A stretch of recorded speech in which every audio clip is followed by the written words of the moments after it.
Hello，你哋大家好，又嚟到 C Channel。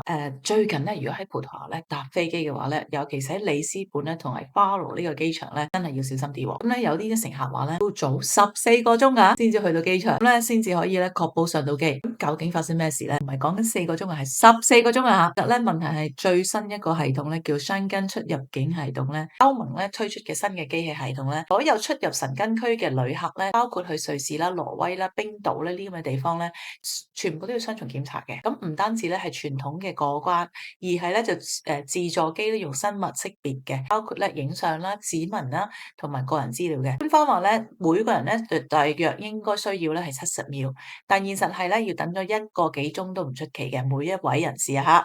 咁實際情況咧有幾誇張咧？喺里斯本嘅機場度咧，咁就排隊咧排到去免稅店嗰度喎。咁老實講咧，我嘅朋友咧啱啱咧係由英國過嚟到里斯本啦，咁等咗2個半鐘頭㗎嚇。巴羅呢個機場咧，直接有40個乘客咧係上唔到機嘅。情況嚴重到咧，連啲警察咧都要臨時出手喎，喺繁忙時間咧暫停生物嘅系統啦，而先至可以頂得住個人流。咁業界點睇咧？歐洲航空公司同埋機場咧已經發聲啦，強化邊境係好嘅，但係咧唔可以影響運作。如果等得太耐咧，應該可以咧暫停呢個航運嘅，應該可以暫停呢個系統嚇。其實咧係嗰啲機嘅問題啊，嗰啲機咧咁其實好多國家咧，歐盟嘅國家咧，佢有啲新嘅機器，咁亦都咧大家所有歐盟國家都有影響到嘅。警告嘅話咧，如果唔改善咧，即係其實老實講咧，如果你早啲警告咧，可能咧你唔會飛嚟里斯本嘅嚇。今個夏天嘅旅遊旺季咧，可能會更加大混亂嘅嚇。其他國家點做咧？有趣嘅事咧，比利時啦、法國啦、荷蘭咧已經直接暫停咗呢個系統啦。而葡萄牙咧繼續咧選擇係用嘅。咁啊高峰時間咧就間中停一停。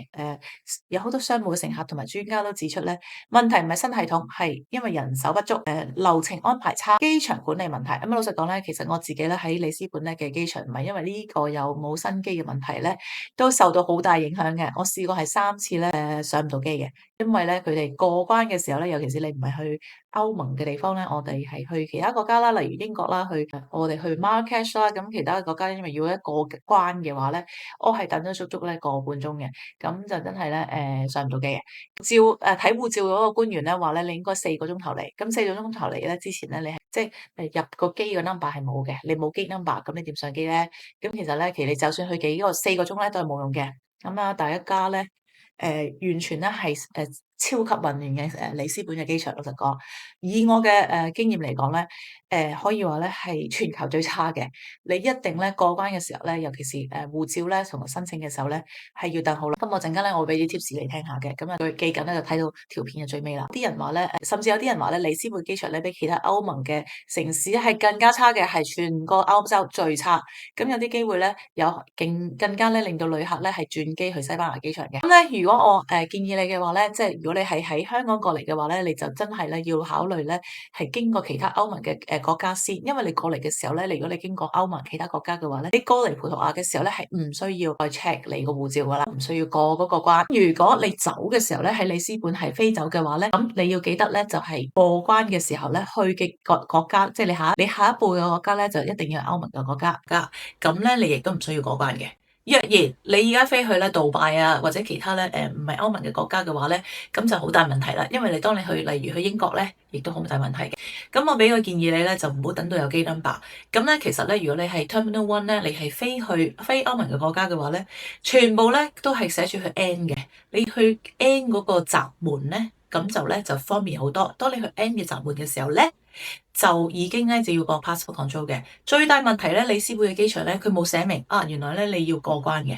咁當你咧可能過咗你將你嗰個手提行李 check 咗之後咧，過咗個security check 晒之後咧，你要以為可以安心啦。原來咧你仲要去 check 個護照嘅。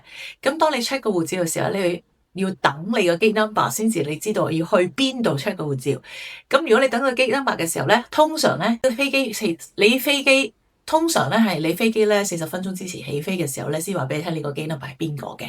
咁已經太遲啦，因為咧，如果你過關嘅時候咧係超過1個鐘嘅話咧，你一定遲嘅。咁同埋咧，一個咧係小心嘅 reminder 咧，就係千萬記得咧，有好多機咧，你起飛25分鐘之前咧，佢已經係咧閂咗閘噶啦，咁啊死拜拜噶啦。咁所以咧早啲到，記緊咧，如果你係要真係去飛歐盟國家嘅話咧，就去 A 嗰個閘位，咁佢先至去過個護照，搞咗護照之後咧，你先至安心咧，可以咧去等你個機 number，然後食飯或者乜嘢咁樣，你先至慢慢嚟啦，冇必要過咗嗰個護照嗰關先。好明顯咧，里斯本嘅機場咧係非常之混亂嘅，亦都佢不停咁裝修啦。咁佢去邊度咧 ？Departure 同 arrival 咧係亂咁嚟嘅，所以而家要好小心，好小心。Backdrop 咧擺個袋擺喺邊度，亦都非常之混亂嘅。